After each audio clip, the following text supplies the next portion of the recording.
So we're starting with the lips, and it's...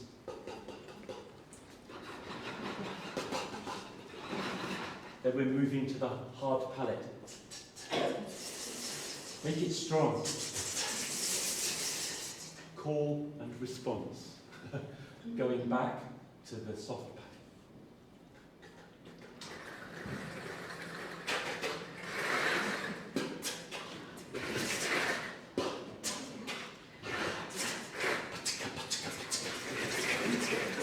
Let's give it some voice. Lips. Ba.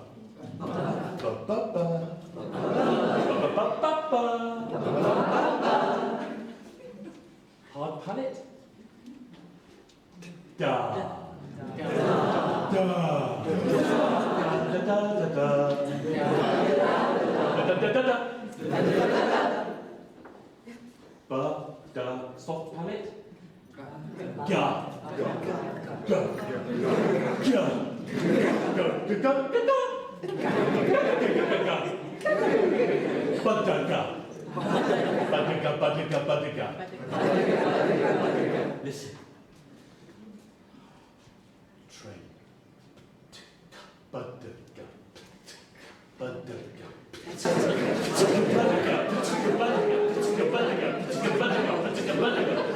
Keep going.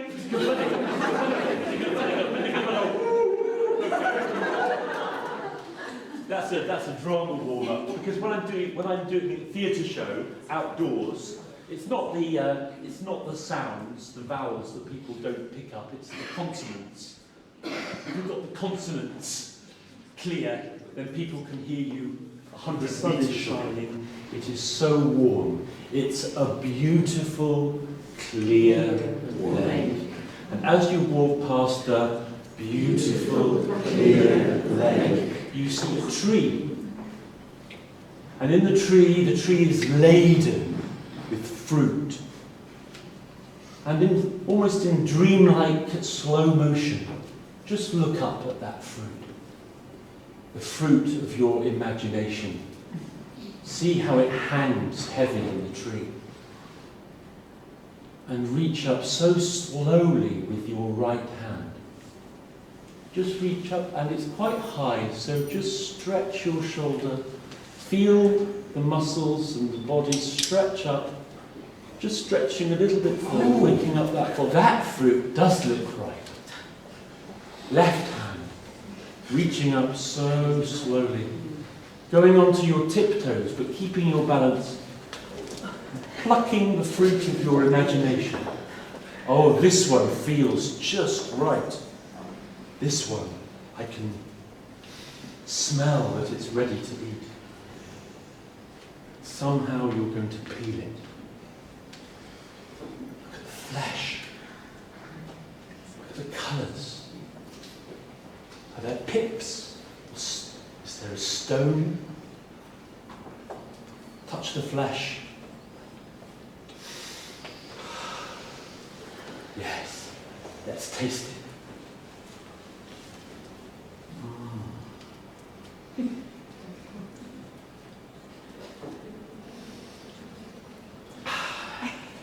Stay where you are. And just let your eyes close. Think about a class that you taught recently, a class that you really enjoy teaching. One of you is going to tell plop, and the other one's going to listen, as if they've never heard it before. But they might want to join in with you, because they love your storytelling. You're their favourite storytelling teacher.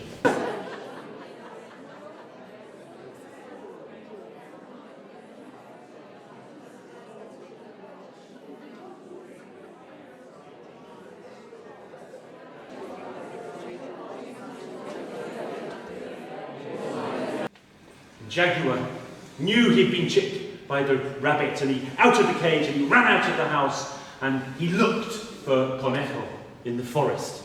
Could he find him? No. Finally, he came to a mountain, and in the mountain there was a cave, una cueva. And inside the cave, he could see Conejo. Conejo, I'm going to catch you. I'm going to eat you. Oh no, said Conejo. You must be talking about another rabbit, not me.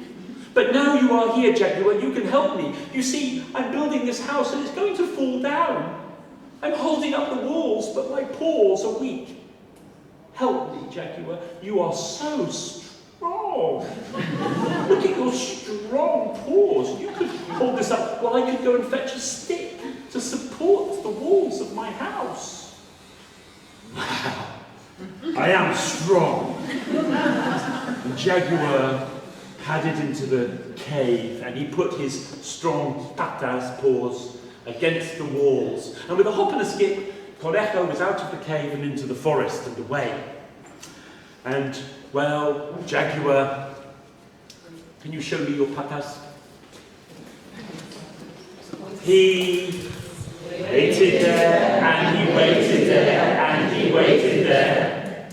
And he waited there, and he waited there, and he waited there. I've been tricked! The person next to you, what do you think's the ending is going to be? What happened at the end? Maybe you'll have two different endings, or maybe you'll have one ending together. Scary voice. Warm voice. Strong voice. Strong voice. In your strong voice. Please tell the people at the back, especially, the ending of the story. Okay. So there is Jaguar ready to jump. Yes. What happened?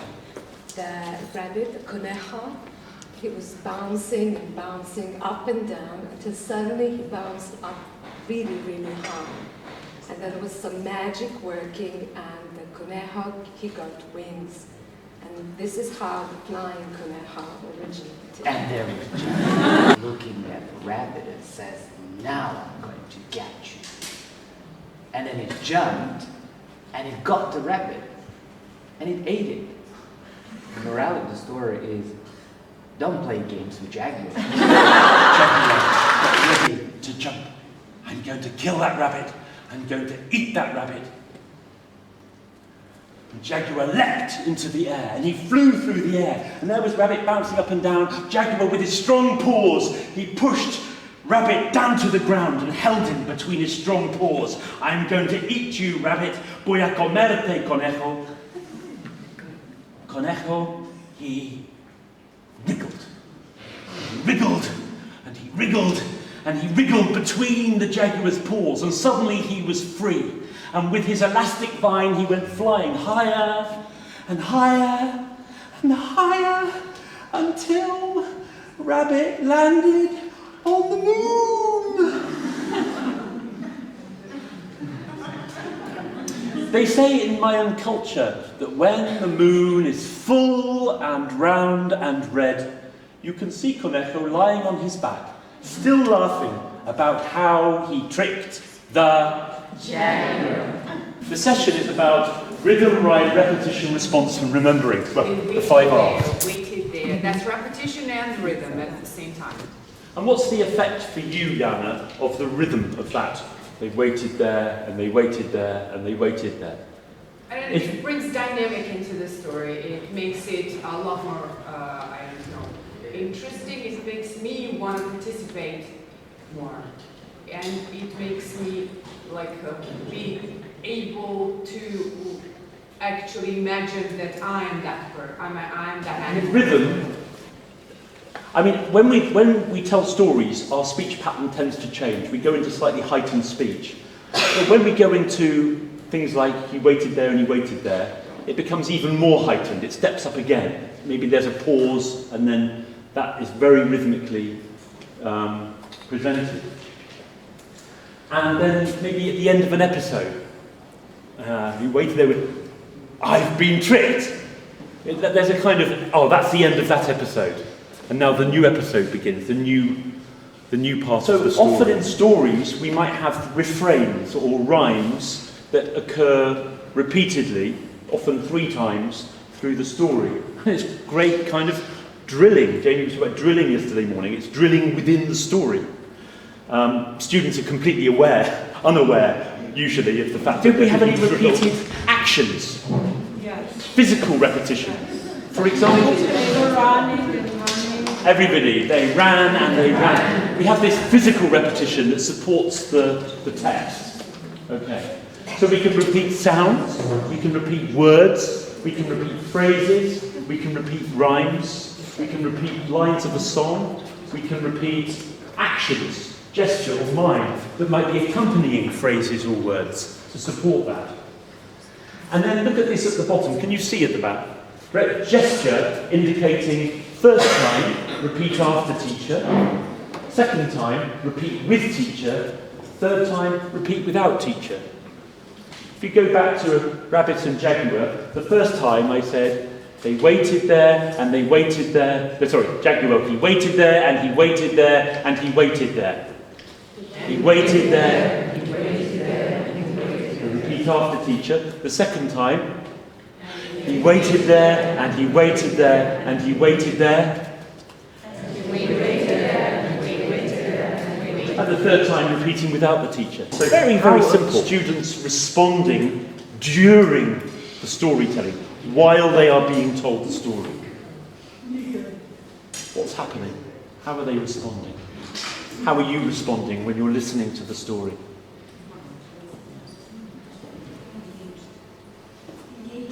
A level of engagement, okay, because of all these other factors. Okay, let's talk about these things. So students might be getting involved verbally by joining in with the words, but also they're getting involved non-verbally. So they might be using kind of any kind of vocalization or exclamation or laughter. Very often when I'm telling stories, language learners will call out, "Oh no, laughter!" You can often see their reaction in the way that they're responding, their facial expressions. Call and response. Story, story! Response. And that's often a collective response. Obviously, students are responding individually. We don't know exactly how each student is responding, but we can also sense a collective response. So there's two things happening at the same time. Think about all the stories we've talked about so far and remembering.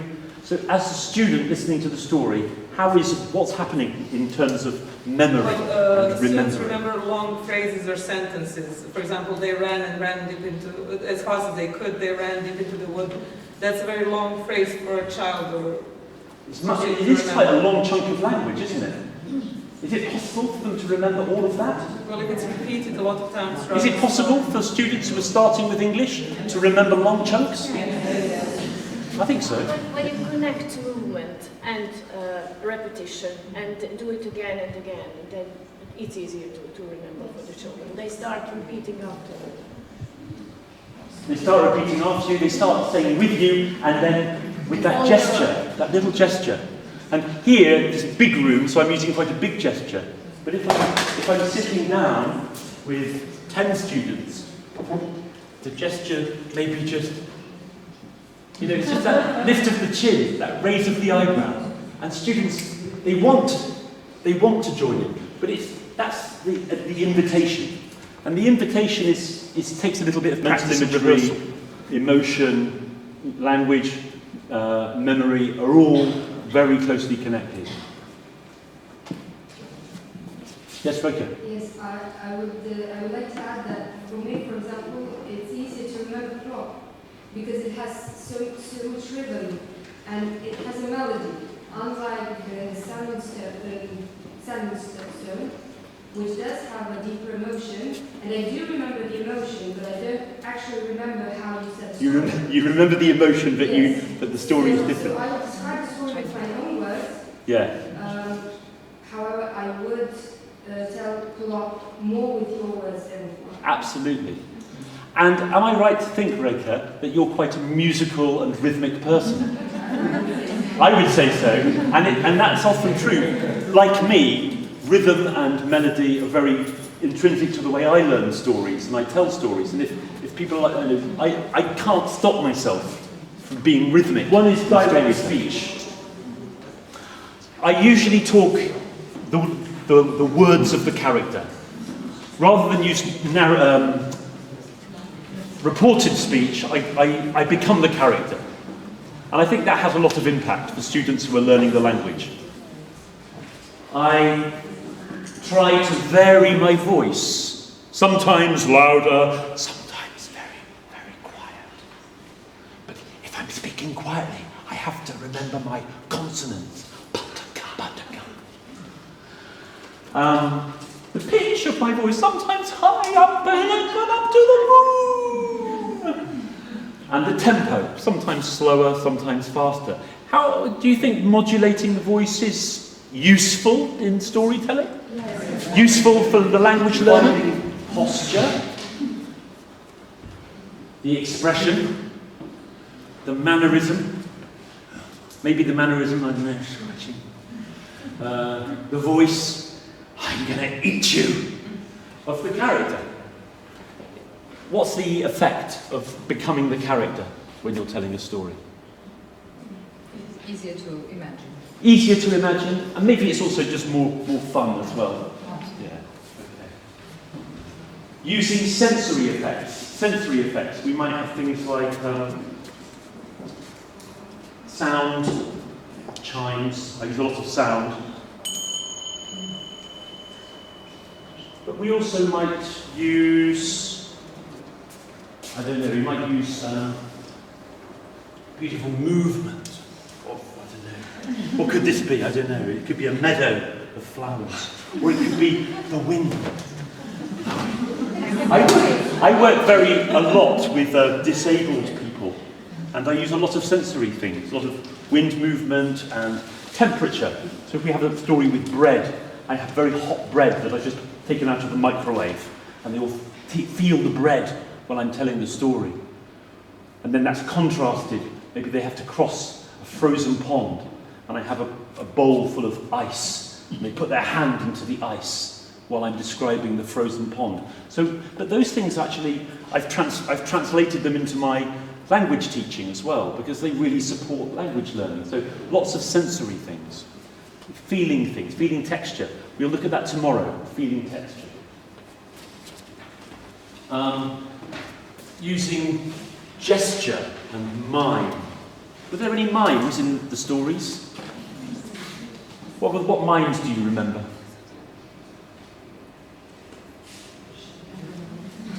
Bouncing up and down on the elastic vine, for example. Especially for repeated actions. Using a simple prop to engage students' interest or to add an element of surprise. Prop comes from the theatre, doesn't it? So an object that we might use. What could this be? Could be a boomerang. What else could it be? Banana. What else could it be? Sword. What else could it be? A knife. What else could it be? A snake. To be honest, for me, most often it's a snake. So, you can use objects as... This is a dried bean from a flame tree, an African tree. And I have 30 of these, so sometimes all the students have one, and we're finding the rhythm together. And this afternoon, if you would like me to tell a story with this in the cave. And practice the beginning and the ending. How do I begin stories? Sometimes it's with a sound. Sometimes it's with a song. Sometimes it's just with silence. We create a space. We'll talk more about that later. We create a space for the story, changing the setting. Or maybe just that very magical phrase. The beginning and the ending of the story are fixed, but what happens in between should be much more fluid and flexible and responding to the students who are in front of us. How much English they know, yes, but also the emotions, the stage of the course, why I'm telling this story. All of those things will be affected by that moment. But the beginning and the ending should be fixed, so we can definitely know where we're starting and the students definitely know where it's ending. So when I'm telling a story from Arabic, I always start, Kanya makan fi qadim zaman. Kanya makan fi qadim zaman. Once there was and there was not, this story. And then, if I'm telling a Japanese story, mukashi mukash. Or if I'm telling a French story, Il était une fois, or I'm telling Italian, c'è una volta, había una vez. Once upon a time, bilo jednom.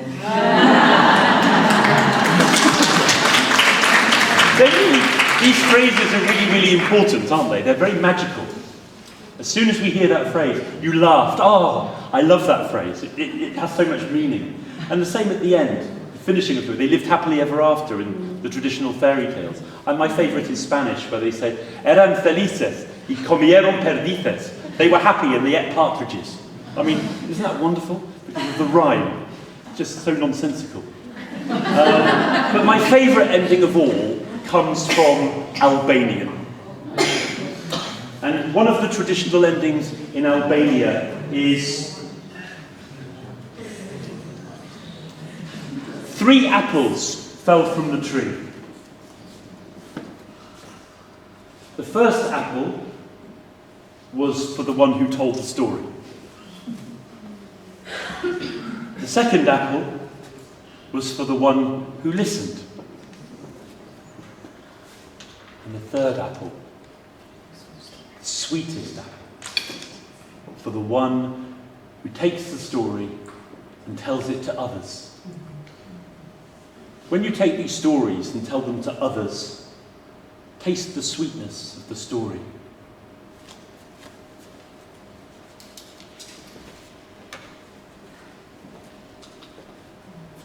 Rimvalukri.